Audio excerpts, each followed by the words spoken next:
Hey hi friends, welcome back to world plus entertainment. நம்ம இன்னைக்கு வந்துட்டு இந்த ட்ராமாவோட 9th எபிசோட் பார்த்துடலாம். அதுக்கு முன்னாடி நம்மளோட சேனல் யாராச்சும் சப்ஸ்கிரைப் பண்ண மறந்துருந்தீங்கன்னா கண்டிப்பாக சப்ஸ்கிரைப் பண்ணி வச்சுக்கோங்க. இப்போ வாங்க நம்ம வீடியோக்குள்ளே போயிடலாம்.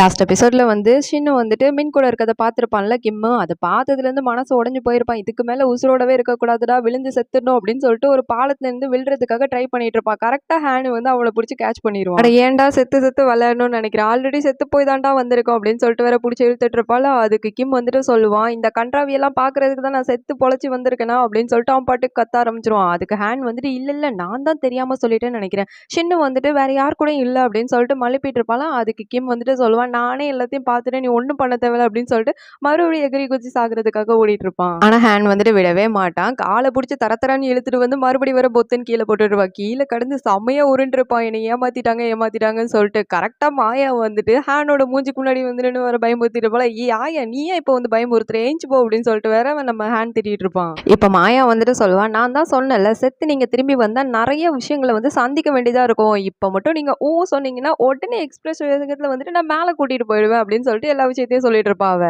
அதுக்கு நம்ம ஹேன் வந்துட்டு ஏண்டி இப்ப வந்த எரியற தீயில இன்னும் கொஞ்சம் எண்ணெயை ஊத்தி அவனை வந்து சாவடிக்கலாம்னு சொல்லிட்டு வந்தியா அப்படின்னு சொல்லிட்டு கேட்கும்போது, இரு நான் போய் அவங்கிட்ட பேசுறேன் அப்படின்னு சொல்லிட்டு கிம்மு கிட்ட போயிட்டு சொல்லிட்டு இருப்பா அவ. கிம்மு இங்க பாருப்பா, இந்த மாதிரி நடந்துச்சுன்னு சொல்லிட்டு உன் ஐடென்டிஃபை ரிவீல் பண்ணிடாத, அதுவும் இல்லாம அவளை ரிவெஞ்ச் எடுக்கிறேன்னு சொல்லிட்டு எந்த ஒரு விஷயத்தையும் நீ பண்ணிடாத சரியா அப்படின்னு சொல்லும் போது அவள சரியான காண்டாயிடுவான். நான் அப்படித்தாண்டி ரிவெஞ்ச் எடுப்பேன், இப்ப என்னடி உனக்கு வேணும் அப்படின்னு சொல்லிட்டு பயங்கரமா வேற கத்தி விட்டுருவான் மாயாவை. மாயா பயந்து 4 ஸ்டெப் தெரிச்சு வேற ஓடிட்டு இருக்கும். இந்த ஹேனுல்ல இந்த வரண்டி அப்படின்னு சொல்லிட்டு எஞ்சினா அவளை பிடிச்சி வர பயங்கரமா கத்த ஆரம்பிச்சிருவா. அவன் அவளை ரிவெஞ்ச் எடுக்கணும், நான் உன்னைய ரிவெஞ்ச் எடுக்கிறேன், இரு உன்னை நசிக்கிறேன் அப்படின்னு சொல்லிட்டு பிடிக்க போகும்போது அப்படியே மாயா எஸ் ஆயிடுவா.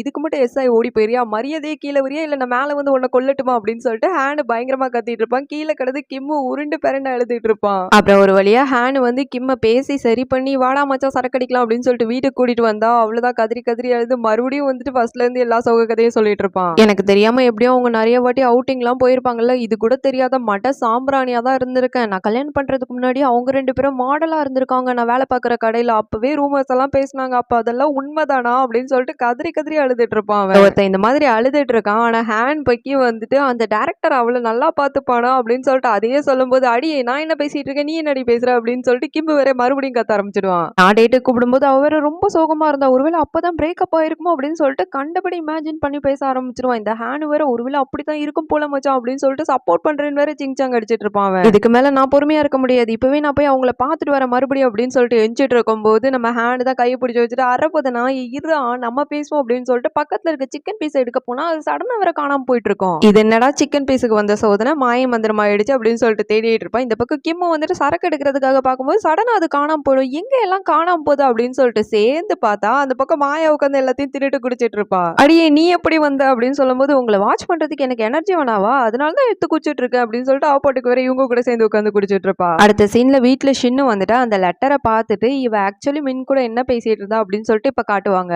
இவங்க 2 பேருக்குலாம் ஆக்சுவலி என்ன ரிலேஷன்ஷிப் இருக்குன்னு சொல்லிட்டு காட்ட மாட்டாங்க, சும்மா பொதுவா தான் பேசிட்டு இருந்திருப்பாங்க. இந்த மாதிரி ஷின்னு வந்துட்டு அவர் லெட்டர்லாம் எழுதி வச்சிருக்காரு, அப்ப அவர் கண்டிப்பா சூசைட் பண்ணிருக்க மாட்டாரு தானே, ஏன் இந்த கடையில எல்லாருமே இப்படி சொல்லிட்டு இருக்காங்க அப்படின்னு சொல்லும் போது மின்ன சொல்லியிருப்பான், இங்க பாரு நம்ம எல்லாத்தையும் ஒன் பை ஒன்னா கண்டுபிடிக்கலாம், ஆனா நீ இந்த மாதிரி இருக்காது, இப்படி இருக்கிறதுனால உன்னோட ஃபேமிலியை யார் பார்த்துப்பா, அதனால நீ கொஞ்சம் பெட்டரா வந்துட்டு இரு அப்படின்னு சொல்லிட்டு அவளுக்கு ஆறுதல் தான் கொஞ்சம் சொல்லிட்டு இருந்திருப்பான். இப்போ அந்த விஷயத்தெல்லாம் நினைச்சு பார்த்துட்டு கண்டிப்பா வந்து கிம் சூசைட் பண்ணிக்கிட்டானா இல்ல அவனுக்கு வேற ஏதாவது நடந்ததா அப்படின்னு சொல்லிட்டு அந்த ஸ்டோர் மேனேஜர் கூட சேர்ந்து நம்ம கண்டுபிடிக்கணும் அப்படின்னு சொல்லிட்டு இவன் முடிவு பண்ணிடுவா. நெக்ஸ்ட் டே டிபார்ட்மெண்ட் ஸ்டோர்ல கிம்மும் சாவும் வந்து வீர நடை போட்டு நடந்து வந்துட்டு இருப்பாங்க. அவங்களுக்கு எல்லாருமே ப்ராப்பரா வணக்கம் வச்சிட்டு இருப்பாங்க இந்த வாட்டி. அதுக்கப்புறம் சீனியர் வந்து சொல்லுவாரு, இந்த மாதிரி ஃபேஷன் ஷோ பத்தி கொஞ்சம் நம்ம மீட்டிங் இருக்கு, அதுக்கு வந்து நீங்க அட்டென்ட் பண்ணணும் அப்படின்னு சொல்லிட்டு கிம்மு கிட்ட பேசிட்டே வந்துட்டு இருக்கும்போது ஷின்னு வந்து யாரையோ பாக்குற மாதிரி இருக்கும். நம்மளையா பாக்குறா அப்படின்னு சொல்லிட்டு இவன் பாப்பான். இவனுக்கு டக்குன்னு வந்துட்டு நேத்து நடந்த விஷயங்கள்லாம் ஞாபகம் வந்துடும். பின்னாடி பார்த்தா மின்னு வந்துட்டு இருப்பான். அவங்க 2 பேரும் ஏதோ பேச்சுவார்த்தை நடத்திட்டு இருக்க மாதிரி வேற இருக்குமா, என்ன பேச்சுவார்த்தை நடத்துறானுங்க அப்படின்னு சொல்லிட்டு சரியான காண்டாயிடும் இவனுக்கு. அந்த கோவத்துல முன்னாடி நடந்து போயிட்டு இருக்க சாவை பிடிச்சி தள்ளிட்டு இருப்பானா, சாவும் வந்துட்டு இல்லடா நான் தான் முத போவேன் அப்படின்னு சொல்லும்போது கடைசியில கிம்மு வந்துட்டு அவனை பிடிச்சி தள்ளி விட்டு முன்னாடி அவன் பாட்டுக்கு நேரா போயிட்டு சின் பக்கத்துல போய் நின்றுட்டு இருப்பான். சாவோட மைண்ட் வாய்ஸ் எல்லாம் வந்துட்டு உனக்கு என்னடா நான் பாவம் பண்ணேன், என்னைய பிடிச்சி ஏன்டா தள்ளி போயிட்டு இருக்கேன், நான் 7 தானே நடந்து வந்தேன் அப்படின்னு சொல்லிட்டு வேற அங்க நினைச்சிட்டு இருப்பான். நேரா ஷின் பக்கத்துல வந்தவன் அவளை பிடிச்சி பயங்கரமா திட்ட வேற ஆரம்பிச்சிடுவான். உனக்கு கொஞ்ச நாள் அறிவு இருக்கா, இது விஐபி வர்ற ஸ்டோரு, நீ போட்டு வந்திருக்க ஷூவோட குவாலிட்டியை பத்தியா என்ன கேவலமா இருக்கு தெரியுமா அப்படின்னு சொல்லிட்டு அவன் பாட்டுக்கு மூச்சு விடாம வேற பேசிட்டு இருப்பான். ஷின்னெல்லாம் வந்துட்டு ஏன் திடீர்னு இந்த மாதிரி சைக்கோ மாதிரி நடந்துக்கிறான், நேத்தெல்லாம் நல்லா தானே இருந்தான் அப்படின்னு சொல்லிட்டு ஷாக்காய் பார்த்துட்டு இருக்கோம். மொத்த டிபார்ட்மெண்ட் ஸ்டோரே நம்ம ஷின்னை தான் ஒரு மாதிரி பார்த்துட்டு இருக்கோம். நல்லா திட்டிப்புட்டு போறப்ப அவனோட மொழியை பாருங்களேன், நல்லா உன்னை பழி வாங்கிட்டேனாடி அப்படின்ற மாதிரியே வேற பார்த்துட்டு போயிட்டு இருப்பான். அதுக்கப்புறம் வந்துட்டு ஒரு விஷயத்த யோசிச்சு பார்த்துட்டு இருப்பான். இந்த சா வந்து ஒரு வாட்டி நம்ம கிம்ம பார்த்து இந்த மூஞ்செல்லாம் வச்சா இந்த கடையில வியாபாரம் ஆகுமா அப்படின்னு சொல்லிட்டு ஒரு மாதிரி இளக்காரமா அசிங்கப்படுத்துற மாதிரி வந்துட்டு கிம்ம சொல்லியிருப்பான். அன்னைக்கு சா நமக்கு பண்ணும்போது அவ்வளோ ஹர்ட் ஆனோம். இப்போ ஷின்க்கு நம்ம அதே தானே திருப்பி பண்ணியிருக்கோம். அவ ஹர்ட் ஆயிருப்பாள் அப்படின்னு யோசிச்சு பார்த்துட்டு இருப்பான். அதுவும் இல்லாம பரவாயில்ல ஹர்ட் ஆகட்டும், என்னையும் தான் அவ ஹர்ட் பண்ணியிருக்கான் அந்த மின்னு கூட சேர்ந்து அப்படின்னு சொல்லிட்டு யோசிச்சு பார்த்துட்டு இருக்கும்போது கரெக்டா சா வேற அந்த இடத்துக்கு வருவான். இப்ப வேற சா அவனுக்கு பண்ணதெல்லாம் வேற ஞாபகம் வந்துருமா.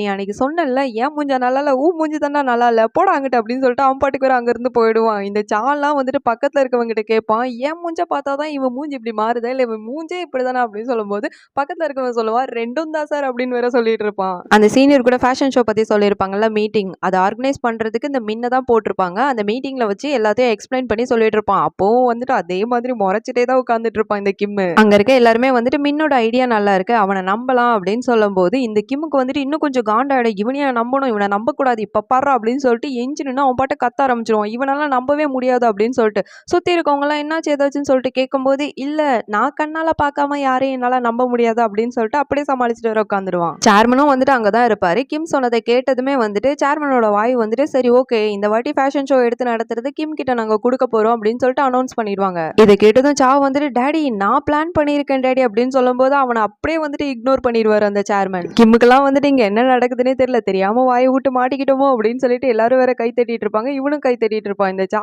வந்துட்டு இவங்கிட்டயா கொடுக்க போறாங்க அப்படின்னு சொல்லிட்டு நக்கெல்லாம் வேற பார்த்து சிரிச்சிட்டு இருப்பான். இந்த விஷயத்தினால மின் வந்துட்டு கிம் கிட்ட தனியா உட்காந்து பிளான் எல்லாம் எக்ஸ்பிளைன் பண்ணிட்டு இருப்பான். கிம்மோட மைண்ட் வாய்ஸ் ஃபுல்லா வந்துட்டு எப்படிடா உன்னால ஒரு ஃப்ரெண்டுக்கு வந்து துரோகம் பண்ண முடியுது, ஃப்ரெண்டோட ஒய்ஃபை எப்படி ஆட்டை போட முடியுது அப்படின்னு சொல்லிட்டு பல யோசனைகள்ல வந்துட்டு ஓடிட்டு இருக்கோம். இவன் கோமா பாக்குறத வந்துட்டு மின்னு பாத்துருவான். ஏன் அந்த மாதிரி பாக்குறீங்க, அதுவும் இல்லாம நேத்து ஷின்னோட வீட்டு முன்னாடி உங்க கார் இருந்தது, அந்த மாதிரி எல்லாம் விடாதீங்க, ஷின்னுக்கு வந்துட்டு இந்த மாதிரி கிஃப்ட் கொடுக்காதீங்க அப்படின்னு சொல்லிட்டு எல்லா கிஃப்ட்டையும் எடுத்து வந்துட்டு முன்னாடி வச்சிட்டு இருப்பான். கிம்முக்கு வந்துட்டு இதுக்கு மேல பொறுக்கவே முடியாது, பொங்கி எழுந்துடலாம்டா அப்படின்னு சொல்லிட்டு எஞ்சி நின்று கத்த ஆரம்பிச்சிருவான். இந்த மாதிரி கிம் சூசைட் பண்ணிக்கிட்டான்னு நான் சொன்னேன்ல, இப்ப நான் என்னோட ஒப்பீனியனை வந்து மாத்திக்கிறேன், இதுல உன்னோட ஒப்பீனியன் என்ன அப்படின்னு சொல்லிட்டு மின்னுகிட்டே கேட்கும் போது அவன் சொல்லுவான் இது என்ன அவ்வளவு இம்பார்ட்டன்டா என்னோட ஒப்பீனியன் அப்படின்னு சொல்லிட்டு கேட்பானா. ஆமாடா சேல்ஸ் இன்க்ரீஸ் பண்ணா ஃபர்ஸ்ட் இந்த பேரை வந்து கிளியர் பண்ண, உன்னோட ஒப்பீனியன் என்ன அப்படின்னு சொல்லிட்டு கேட்கும்போது அவன் வந்துட்டு ஆமா கண்டிப்பா சூசைட் பண்ணியிருக்க மாட்டான் அப்படின்னு சொல்லுவான். அதுக்கு கிம் வந்துட்டு சொல்லுவான் இப்ப என்னோட ஒப்பீனியன் வந்து மாறி போச்சு, அவன் கண்டிப்பா சூசைட் தான் பண்ணியிருப்பான் அப்படின்னு சொல்லும் போது மின் வந்து கேட்பான் நேத்து வரைக்கும் அவன் சூசைட் பண்ணலன்னு தானே நீங்க சொன்னீங்க, இப்ப மட்டும் ஏன் சேஞ்ச் ஆயிடுச்சு அப்படின்னு சொல்லிட்டு கேட்கும்போது கிம் சொல்லுவான் நேத்து வந்து சில விஷயங்கள் எல்லாம் பார்த்துட்டேன், நீயும் மின்னும் வந்து கட்டிப்பூச்சி நின்னதை நான் பார்த்துட்டேன், உங்களுக்குள்ள என்னடா ரிலேஷன்ஷிப் அப்படின்னு சொல்லிட்டு ஸ்ட்ரெயிட்டாவே அவங்ககிட்ட கேட்டுருவான். நீங்க நினைக்கிற மாதிரி மட்டும் கிடையாது, ஆனா வந்து எங்களுக்குள்ள ஒரு ரிலேஷன்ஷிப் இருக்கு, அது உங்களுக்குலாம் தெரிய தேவை கிடையாது, கிம்முக்கும் தெரியாது, மேபி நீங்க நினைக்கிறது வந்துட்டு ஒரு மிஸ் அண்டர்ஸ்டாண்டிங்கா இருக்கும் அப்படின்னு சொல்லும்போது கிம்மோட மைண்ட் வாய்ஸ் வந்துட்டு என்ன ரிலேஷன்ஷிப் இருக்கு எனக்கு தெரியாம அதுவும் கிம்முக்கு தெரியாம அப்படின்னு சொல்லிட்டு வேற ஓடிட்டு இருக்கோம். முன்னெல்லாம் வந்துட்டு எப்போ நீங்க எம்ப்ளாயிஸை பத்திலாம் இன்வெஸ்டிகேஷன் பண்ண ஆரம்பிச்சுங்க, இதெல்லாம் உங்க வேலையே கிடையாது அப்படின்னு சொல்லுவானே. அதுக்கு கிம் வந்துட்டு சொல்லுவான் நான் உங்ககிட்ட கேட்கறதுக்கு 2 உரிமை இருக்குடா, ஒன்னு வந்து நீ எனக்கு கீழே வேலை பார்க்குறேன், நான் என்ன கேட்டாலும் நீ சொல்லிதான் ஆகணும், ரெண்டாவது எனக்கு பெரிய வாய் இருக்குடா, நான் என்ன வேணா கேட்பேன்டா அப்படின்னு சொல்லும்போது பெரிய வாய் இருந்தா எச்ச துப்பி பேசுவியாடா, கொஞ்சம் நவுண்டு இருந்து பேசுறா அப்படின்னு சொல்லிட்டு மின்னு வேற அசிங்கப்படுத்தி விட்டுருவான். சரி ஓகேடா தள்ளி நின்னே பேசுவோம் அப்படின்னு சொல்லிட்டு தள்ளி போய் உட்காந்துட்டு இப்போ நம்ம ஃபர்ஸ்ட் வந்துட்டு அந்த கேஸை இன்வெஸ்டிகேட் பண்ணோம், அது சூசைடா இல்ல யாராவது ஏதாவது பண்ணிட்டாங்களான்னு சொல்லிட்டு கண்டிப்பா நமக்கு தெரிய வரணும் அப்படின்னு சொல்லும்போது அதுக்கு மின்னு வந்துட்டு சொல்லுவான் ஆமா கண்டிப்பா நான் அந்த விஷயத்தை கண்டுபிடிக்க தான் போறேன், ஆனா அது வந்துட்டு நீங்க என்ன தப்பா நினைக்கிறீங்க அதனால உங்களுக்கு ப்ரூஃப் பண்ணோம் அப்படின்லாம் கிடையாது, மின்னுக்காக மட்டும் தான் அப்படின்னு சொல்லும்போது ஓ இப்பவும் மின்னுக்காக தான் நீ இந்த வேலையை பண்ணுவியா அப்படின்னு சொல்லிட்டு அவன் வேற ஸ்ட்ரெயிட்டா கேட்டுருவான். ஆமா அப்படிதான் அப்படின்னு வேற சொல்லிட்டு இருப்பாங்க. 2 பேரும் நேருக்கு நேரம் ஓப்பனாவே பேசிட்டு இருப்பாங்க. அதுக்கப்புறம் கிம்முக்கெல்லாம் என்ன சொல்றதுனே தெரியாது. உடனே சீனியரை கூப்பிட்டு சீனியர் நீங்க பழைய வேலைக்கு போயிடுங்க, இப்போ நீங்க வேலை பார்க்குற எல்லாத்தையும் வந்துட்டு மின்னுகிட்ட ஒப்படைங்க அப்படின்னு சொல்லும்போது என்ன வேலையை சார் ஒப்படைக்கணும் அப்படின்னு சொல்லிட்டு திருப்பி கேட்பாரா. கழுத்தை நெரிச்சு கொன்றுவேன் அப்படின்னு சொல்லிட்டு ஆக்ஷன்லேயே காட்டும்போது சரி சரி எல்லா வேலையும் ஒப்படைச்சிட்டு போயிடும் அப்படின்னு சொல்லிட்டு அவரு வேற ஓடி போயிடுவாரு. இந்த சீன்ல யூனாவை காட்டுவாங்க. அவெல்லாம் பயங்கர ஆணவமா இந்த சூஜா முன்னாடி உட்காந்து பேசிட்டு இருப்பா. எனக்கு வந்துட்டு இப்போ டிராமா ஓகே ஆயிடுச்சு, அதுவும் நான் லீட் ரோல் தெரியுமா, இனிமே நான் செலவு பண்ற ஒரு காசையும் நோட் பண்ணி வச்சுக்கோ, உன் மூஞ்சிலையும் உன் பாசு மூஞ்சிலையும் விட்டேறிண்டா அப்படின்னு சொல்லிட்டு ரொம்ப திமிரா வேற பேசிட்டு இருப்பா. இதுக்கு அந்த சூஜா வந்துட்டு ரொம்ப ஆணவமா உட்காந்து வேற நக்கலா சிரிச்சுட்டு இருப்பான். ஏன் சிரிக்கிறான்னு சொல்லிட்டு நமக்கு தெரியல. அடுத்து நம்ம ஹேண்ட் வந்துட்டு வறண்டு போச்சுடா தண்ணியை குடிக்கணும்டா அப்படின்னு சொல்லிட்டு தண்ணியை பிடிக்க வந்தா ஏய் தண்ணியெல்லாம் பிடிக்காத, இதெல்லாம் அந்த சாமண்டையனோடது, அதனால நம்ம எதுவுமே யூஸ் பண்ணக்கூடாது இனிமேல் அப்படின்னு சொல்லிட்டு அவளை வந்து ஸ்டாப் பண்ணிடுவா. இங்க பாரு வேற வீட்டுக்கு போற வரைக்கும் இந்த வீட்டுல யூஸ் பண்ற பொருளுக்குலாம் வாடகை வாங்கிக்கோங்க அப்படின்ற மாதிரி வேற சொல்வாளா. அவன் வேற ரொம்ப நக்கலா மறுபடியும் சிரிச்சிட்டு இருப்பான். எனக்கு ஒரு காஃபி கூட தர மாட்டீங்கல்ல, சரி ஓகே பாத்துக்கிறேன் அப்படின்னு சொல்லிட்டு அவன் பாட்டுக்கு வேற அங்க இருந்து கிளம்பி போயிடுவான். எல்லாம் வந்துட்டு இதை பார்த்துட்டு காஃபியா வேணும் மண்டையை பொழந்துரு வேண்டாம் அப்படின்னு சொல்லிட்டு அங்க இருந்து ஆக்ஷன் காமிச்சிட்டு இருப்பான். நேரா யூனா கிட்ட ஓடி வந்துட்டு பைத்தியக்காரி உனக்கு என்ன பைத்தியமா பிடிச்சிருச்சு, அப்ப இந்த வீட்டுல இருக்க ஏர் பியூரிஃபையர் கூட சாவோடுதா, அதை வந்துட்டு நீ சுவாசிக்கிறல்ல அப்படின்னு சொல்லும்போது இழுத்து கட்டி அப்படி தம் கட்டிட்டு வர நின்று இருப்பா யூனா. ஹேன் இதை பார்க்கும்போது நிஜமாவே பைத்தியம் ஆயிட்டாளா அப்படின்னு சொல்லிட்டு மேலேயும் கீழேயும் பார்த்துட்டு இருப்பா. ஒரு டைமுக்கு மேல அவளுக்கு முடியாது, இல்ல நம்ம எல்லாத்துக்கும் காசு கொடுத்துடலாம் சரியா அப்படின்னு சொல்லிட்டு அவகிட்ட வந்து எல்லா கதையும் சொல்லிட்டு இருப்பா. அடுத்து ஹேன் கிட்ட சொல்லிட்டு இருப்பா, பாரு உனக்கு ஒரு எக்ஸ்பீரியன்ஸ் கூட கிடையாது, ஆனா இருந்தாலும் உன்னைய வந்துட்டு நான் என்னோட மேனேஜரா வந்து இன்னில இருந்து அப்பாயின்மெண்ட் பண்றேன், ஒழுங்கா இனிமேல் நான் சொல்றதெல்லாம் செய்யணும் சரியா அப்படின்னு வேற சொல்லிட்டு இருப்பாள். அது ஹேன் வந்துட்டு அப்படிங்களா மேடம், எனக்கு எவ்வளவு அமௌண்ட் கொடுப்பீங்க அப்படின்னு சொல்லிட்டு கேட்பானே. சரி எல்லாத்தையும் நோட் பண்ணி வச்சுக்கோ, அப்புறமா தரேன் அப்படின்ற மாதிரி சொல்லுவா. எனக்கு காசெல்லாம் வேணாம், திங்கிறதுக்கு சோறும் தங்குறதுக்கு இடமும் இருந்தா போதும் அப்படின்னு சொல்லி, அது என்னால கொடுக்க முடியும் அப்படின்னு சொல்லிட்டு பயங்கரமா சிரிச்சிட்டு இருப்பா யூனா. அடுத்த சீன்ல கிம்மும் இன்னும் நடந்து வந்துட்டு இருப்பாங்க. என்னைய பத்திரமா கூட்டு போயிரு, என் உயிர் ரொம்ப முக்கியம் அப்படின்னு சொல்லிட்டு மின்னுகிட்டே சொல்லிட்டு வந்துட்டு இருக்கும்போது முன்னாடி வேற ஒருத்தங்க மேல வந்து இழிச்சிருவான். யாரா அது அப்படின்னு சொல்லிட்டு எல்லா பொருளையும் வந்து எடுத்து கொடுத்துட்டு சாரின்னு வேற சொல்லிட்டு இருப்பானா. அதுக்கப்புறம் தான் மூஞ்ச பாப்பா, அது ஷின்னு. அவளை பார்த்தோன்னே அவ எடுத்துட்டு வந்த பொருள் எல்லாம் வந்துட்டு கிட்ட இல்ல தூரமா தள்ளி எட்டி உதச்சிட்டு வேற அவன் பாட்டுக்கு போயிட்டு இருப்பான். இந்த ஷின்னெல்லாம் வந்துட்டு பைத்தியக்காரனா, இவன் யாரா, இவன் எங்க இருந்துடா வந்தான் அப்படின்னு சொல்லிட்டு வேற பாத்துட்டு இருக்கோம். அப்புறமா மின்னு தான் வந்துட்டு ஷின்னுக்கு உட்காந்து ஹெல்ப் பண்ணிட்டு இருப்பான். இதை பார்த்தோன்னே அவனுக்கு இன்னும் ஆத்திரமா வந்துட்டு இருக்கும். இங்கே உட்கார போறியா இல்ல என் பின்னாடி வர போறியா, எங்கே உட்காரதா இருந்தா வேலையை விட்டுறா அப்படின்னு சொல்லும் போது நம்ம ஷின் வந்துட்டு போ அப்படின்னு சொல்லிட்டு மின்ன வந்து விரட்டி விட்டுரும். ஷின் கொண்டு வந்த எல்லா பொருளும் வந்துட்டு கிம்மோட திங்ஸ். அவன் சட்டைக்குள்ள வந்துட்டு சில சாக்லேட் கவர்லாம் இருக்கும். அதை பார்த்துதான் அவளுக்கு வந்துட்டு ஒரு விஷயம் வந்து ஞாபகம் வந்துட்டு இருக்கும். எப்படின்னா, இவ கொடுத்து விட்ட ஹெல்தியான ஸ்நாக்ஸ் எதையுமே சாப்பிட மாட்டான். எப்பவுமே வந்து சாப்பிட்றது கூட டைம் இல்லைன்னு சொல்லிட்டு இந்த மாதிரி சாக்லேட், அதுக்கப்புறம் அன்ஹெல்தியான ஃபுட் அந்த மாதிரி தான் உட்காந்து சாப்பிட்டுட்டு இருப்பான். அதை வந்துட்டு ஒரு வாட்டி நம்ம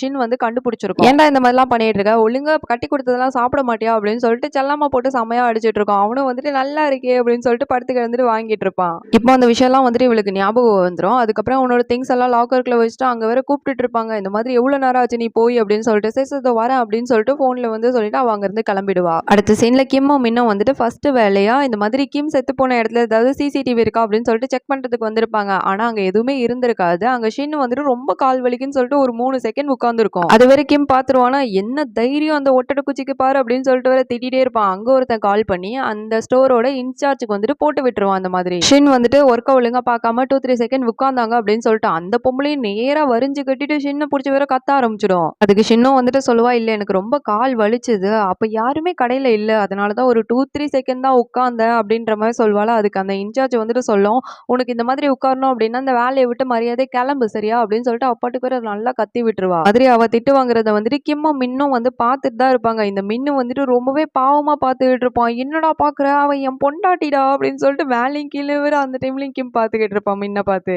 அப்புறமா கிம் வந்துட்டு பாக்குற இடத்துல எல்லாம் அந்த ஷின்னை வந்து பழி வாங்கி விட்டுறணும் அப்படின்னு சொல்லிட்டு அவன் நிறைய திங்ஸ் எடுத்துட்டு அந்த கண்ணாடி சுத்து டோர் இருக்குல்ல அதுல வந்து வரதுக்காக ட்ரை பண்ணுவாள. இவன் வந்து புடிச்சு வச்சிருப்பான். ஒரு கட்டத்துக்கு மேல விட்டுருவானா அவர் பொத்துன்னு வந்து கீழே விழுந்துருவா. ஹெல்ப் கூட பண்ண மாட்டான். நல்லா விழுந்தியா அப்படின்னு சொல்லிட்டு நெக்ல வேற பார்த்துட்டு போயிட்டு இருப்பானா. இதை பார்த்த ஷின்னு வந்துட்டு அட பைத்தியக்காரனாடா நீ அப்படின்னு சொல்லிட்டு வேற ஷாக்காய் பார்த்துட்டு இருக்கோம். அடுத்த சீன்ல இந்த யூனா வந்துட்டு வீட்டுல இருக்க எல்லா பொருளுக்கும் வந்துட்டு சீல் வச்சுட்டு இருக்கோம். இதெல்லாம் சாவோட பொருள், தொடக்கூடாது, தீண்டப்படாது அப்படின்னு சொல்லிட்டு கடைசியில வந்துட்டு ஜூனா பக்கம் வருவா. நீ தாண்டா இருக்கிறதுலே டாப் லிஸ்ட், உனக்கு தாண்டா ஃபர்ஸ்ட் சீல் வைக்கணும் அப்படின்னு சொல்லிட்டு பேசிட்டு இருக்கும்போது இந்த பக்கம் ஹேண்ட் வந்துட்டு குறுக்கால வந்து விழுந்துட்டு இருப்பான். ஐயோ இவன் நம்ம ஃபேமிலி, இவனுக்குலாம் வைக்கப்படாது அப்படின்னு சொல்லும்போது வைப்பேண்டி அப்படின்னு சொல்லிட்டு அவன் நெத்திலே ஒட்டி விட்டுருவா. ஹேனும் அதை பார்த்துட்டு சண்டாளி ஒட்டிட்டாலே அப்படின்ற மாதிரி பார்த்துட்டு இருப்பான். அதுக்கப்புறம் ஜுனா வந்துட்டு சொல்லுவான், நான் இப்போ வரைக்கும் சாகிட்ட இருந்து தான் பேமெண்ட் வாங்கிட்டு இருக்கேன், இப்போ வரைக்கும் அவர்கிட்ட இருந்து எனக்கு எந்த ஒரு ஆர்டரும் வரல, அதனால என்னைய போன்னு சொல்றதுக்கு உங்களுக்கு ரைட்ஸ் கிடையாது அப்படின்னு சொல்லும்போது பாத்தியாடி அவனுக்கு சப்போர்ட் பண்ணி எப்படி பேசுறான் பாரு அப்படின்னு சொல்லிட்டு யூனா வந்துட்டு ஹேனை பார்த்து சொல்லிட்டு இருக்கான். அவன் வேற ஒரு ரோட்டியை உட்காந்து தின்னுட்டு இருப்பாளா,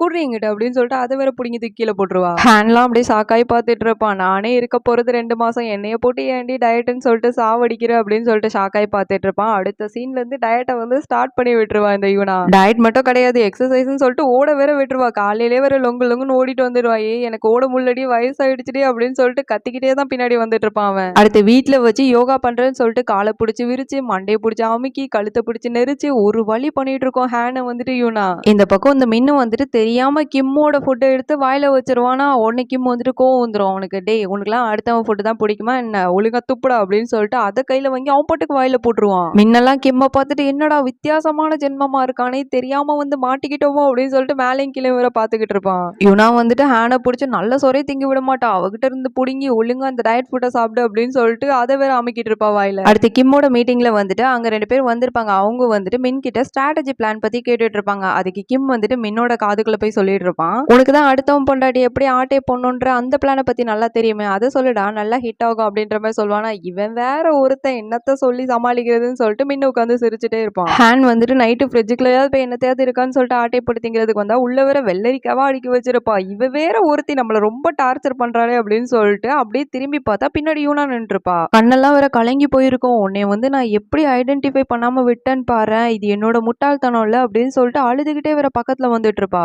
ஹேனோட மைண்ட் வாய்ஸ்லாம் வந்துட்டு, "ஓ டார்லிங் என்ன கண்டுபிடிச்சிட்டியா? நான் தான் அது" அப்படின்னு சொல்லிட்டு இவளும் வேற கிட்ட போயிட்டு இருப்பாளே, "இங்க வா பக்கத்துல" அப்படின்னு சொல்லிட்டு கன்னத்த புடிச்சு நம்ம யுனாவும் வந்துட்டு ஹேன புடிச்சு இழுத்துட்டு இருப்பா. ரொம்ப கிட்ட வந்தவ ஒரு கட்டத்துக்கு மேல, "அடச்சி போடி அங்கிட்டு" அப்படின்னு சொல்லிட்டு வேற தள்ளி விட்டுருவாளா. உடனே நம்ம ஹேன் வந்துட்டு, "ஏம்மா ஏன் நல்லா தானே இருந்தது" அப்படின்னு சொல்லிட்டு வேற பாத்துக்கிட்டு இருப்பா. "நீ பொண்ணா இருக்கிறதுனால எனக்கு ஆக்டிங்கே வர மாட்டுது" அப்படின்னு சொல்லிட்டு கண்ணீரை தொடச்சிட்டு அவ பாட்டுக்கு அங்கிருந்து போயிட்டு இருப்பாளா. "அப்போ இதெல்லாம் ஆக்டிங்கா? சும்மா இருந்தவனை ஏன்டி சொரிஞ்சு விடுற" அப்படின்னு சொல்லிட்டு அவ பாட்டுக்கு வேற நின்னு பாத்துக்கிட்டு இருப்பா. இந்த சீன்ல ஹேன் வந்துட்டு குண்டா நிறைய சோறு போட்டு வச்சுட்டு நல்லா தின்னுகிட்டே, "இங்க பாரு என்னை எப்படிலாம் டார்ச்சர் பண்ணா தெரியுமா? அதுவும் இல்லாம நேத்து நைட்டு நல்லா ரொமான்டிக்கா கிட்ட வந்துட்டு அப்படியே ஓடி போயிட்டாடா" அப்படின்னு சொல்லிட்டு எல்லா கதையும் வந்துட்டு கிம்மி கிட்ட குமுறி குமுறி சொல்லிக்கிட்டு இருப்பா அவ. கிம்மு வேற மின்னையும் ஷின்னையும் பார்த்தா என்ன லுக் விடுவானோ அதே லுக்லயே இருந்துட்டு இருப்பானா. "டேய் வெண்ண இது ஒன்னும் ஆபீஸ் கிடையாதுடா, இது ஊடுடா, ஒழுங்கா பாருடா எருமாடு" அப்படின்னு சொல்லிட்டு வேற திட்டிட்டு இருப்பா. அதுவும் இல்லாம மூஞ்ச நல்லா கிர்னி பழம் மாதிரி வச்சுக்கிட்டு எல்லாரையும் புள்ளி பண்ணிட்டு அலையற. "ஏன்டா மின்னையும் ஷின்னையும் வந்துட்டு இந்த மாதிரி புள்ளி பண்ற? புள்ளி வாங்குறவங்க வந்துட்டு எவ்வளவு கஷ்டம் தெரியுமா" அப்படின்னு சொல்லிட்டு அதெல்லாம் வேற சொல்லிட்டு இருப்பா. அதுக்கு கிம் வந்துட்டு, "என்னைய தான் புள்ளி பண்ணியிருக்காங்க, ஆனா நான் புள்ளி பண்ணும்போது கொஞ்சம் ஜாலியா தான் இருக்கு" அப்படின்னு சொல்லும்போது, "இதெல்லாம் சொல்றதுக்கு உனக்கு வெக்கமா இல்லையாடா" அப்படின்னு சொல்லிட்டு நல்லா வண்டையா தான் கேட்பான். ஆனா இவன் பெருசா கேட்க மாட்டான். அவன் பாட்டுக்கு அசால்ட்டா உட்காந்துட்டு இருப்பான். அடுத்து சோயா வந்துட்டு கையில போனை வச்சுட்டு தானே டெய்லி வந்து தூங்குவா. அந்த மாதிரி இன்னைக்கும் வந்து தூங்கியிருப்பா போல. அவங்க அப்பாவோட போட்டோ பார்த்துட்டு ஷின்னு வந்து அதை எடுத்து பார்த்துட்டு அவங்க ஃபேமிலி போட்டோ இருக்கிறத பார்த்துன்னு அவளுக்கு ரொம்பவே கஷ்டமாயிட்டு இருந்திருக்கும். இது வந்துட்டு கிம்மோட போன் தானே, அதுல இருக்க மெசேஜ் எல்லாம் வந்துட்டு இவ செக் பண்ணி பார்த்துட்டு இருப்பா. அதுல வந்துட்டு ஒரு மெசேஜ் வந்து ரொம்ப ஸ்ட்ரேஞ்சா இருந்துட்டு இருக்கும். அது என்னன்னு சொல்லிட்டு மார்னிங் டிபார்ட்மெண்ட் ஸ்டோருக்கு பஸ்ல போயிட்டு இருப்பா. அப்போ வந்து செக் பண்ணி பார்த்துட்டு இருப்பா. இந்த மாதிரி பேக்கேஜ் வந்துட்டு